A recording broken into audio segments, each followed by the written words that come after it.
October 25, 1942. Guadalcanal. Rain hammered down on the island like it had a personal vendetta against every Marine dug into that muddy ridge. Sergeant Mitchell Paige crouched in the darkness, rain streaming from his helmet as his hands worked methodically to string tripwires in front of his machine gun positions. He wasn't an old veteran, just 24, but with 6 years as a Marine machine gunner, he was already an expert.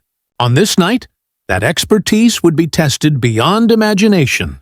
His platoon, 33 Marines strong from the 2nd Battalion, 7th Marines, was positioned roughly 4 miles west of Henderson Field, the most valuable patch of dirt in the South Pacific.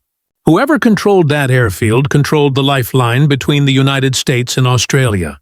Both the Japanese and Americans knew it, and both sides were willing to stack bodies like cordwood to take or defend it. Back in August, the Marines had seized the half-finished Japanese airstrip and renamed it Henderson Field, after Major Lofton Henderson, a Marine aviator killed at Midway. That victory had quickly turned into a nightmare. After the Navy withdrew following the Battle of Savo Island, the Marines were left stranded, undersupplied, and surrounded. For 2.5 months, they had endured relentless attacks, disease, and hunger. Now, in late October, intelligence warned of something larger than before. The entire Japanese 17th Army, under General Harukichi Hyakutake, was preparing one final push to retake the airfield.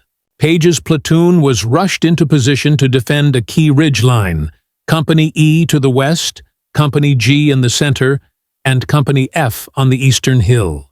His 4 Browning M19-17A1 water-cooled 30-caliber machine guns were spread across this line, each capable of firing hundreds of rounds a minute. These heavy guns weighed over 100 pounds with their tripods and water jackets, but they could fire indefinitely, if properly cooled, a fact that had already saved lives in earlier battles on the island, as Paige finished rigging his early warning system, see ration cans filled.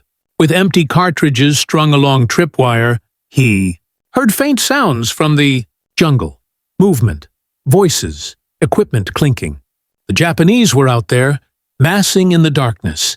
He couldn't see them, but he could feel their presence, the jungle itself holding its breath.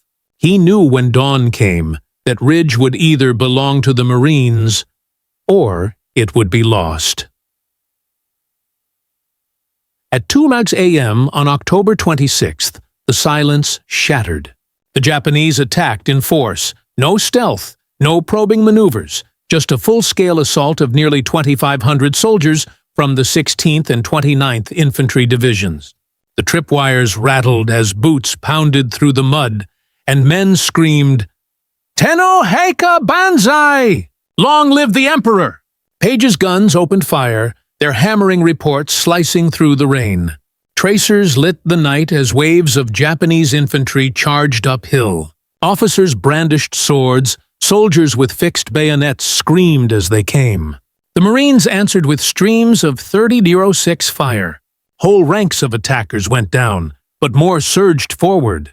The machine guns roared, steam rising from their jackets as water boiled away from the relentless heat. Mortars began pounding the ridge, explosions shaking the ground. Japanese artillery rained shells from beyond the Matanikau River, and riflemen infiltrated around the flanks. Company F on the higher hill was being overrun. Paige's line was buckling under the pressure of wave after wave. One by one, his gun positions went silent. A grenade obliterated the first emplacement, killing the crew instantly. Paige rushed over, grabbed 2 riflemen, and had them man the weapon, only for both to be shot minutes later. Mortars destroyed another gun and its entire team.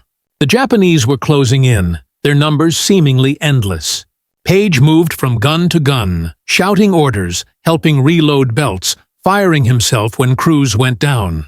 At one point, when his gunner was shot through the chest, Paige shoved the body aside, grabbed the grips, and kept firing until a bayonet charge forced him to draw his pistol and shoot a soldier off the barrel.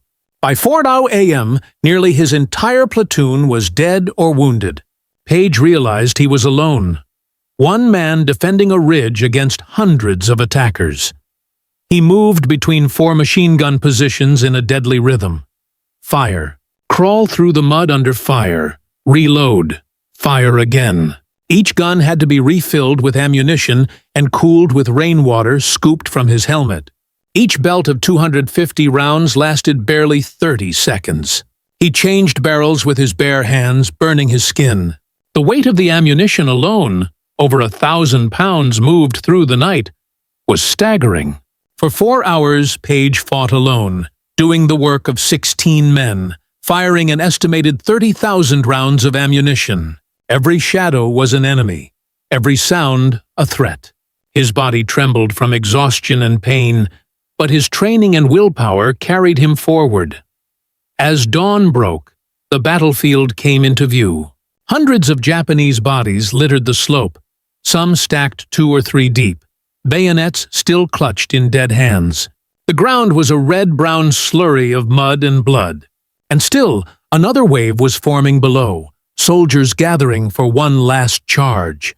Paige, down to his final belts, prepared for the end.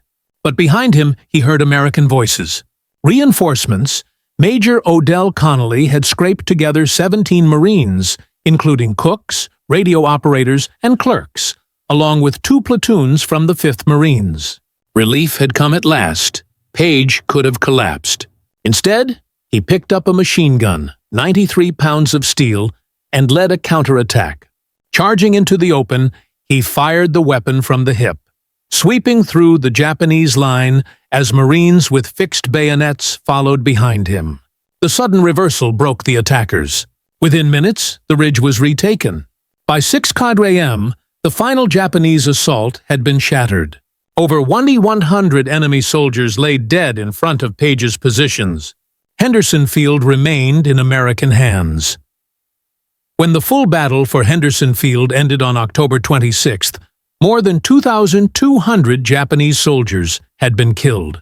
The Marines had suffered heavily, too. Paige's entire platoon was wiped out, and many nearby companies had been decimated. But strategically, the outcome was decisive. The Japanese lost their last chance to recapture Guadalcanal. Their offensive momentum was broken, and their army on the island would soon collapse from starvation and disease. By February 1943, Japan withdrew entirely. Guadalcanal became the turning point of the Pacific War, the moment when Japan's advance ended and America began its long, bloody push across the Pacific. For his actions, Platoon Sergeant Mitchell Paige received the Medal of Honor. The citation read that he continued to direct the fire of his gunners until all were killed or wounded, and alone manned his gun, moving from weapon to weapon, maintaining fire until reinforcements arrived. He had single-handedly held the line when the outcome of the entire battle depended on it. Other Marines, like Gunnery Sergeant John Basilone, performed similar heroics in different sectors, but Paige's stand became one of the defining examples of Marine courage under fire. Mitchell Paige was the son of Serbian immigrants from Herzegovina, raised in Pennsylvania. His mother told him stories of warriors defending their homeland, and he carried that spirit into the Marine Corps when he enlisted in 1936. To him, America was his adopted homeland, and on that muddy ridge in the Solomon Islands, he defended it with everything he had. After the war, he lived quietly in California, until his death in 2003, at the age of 85.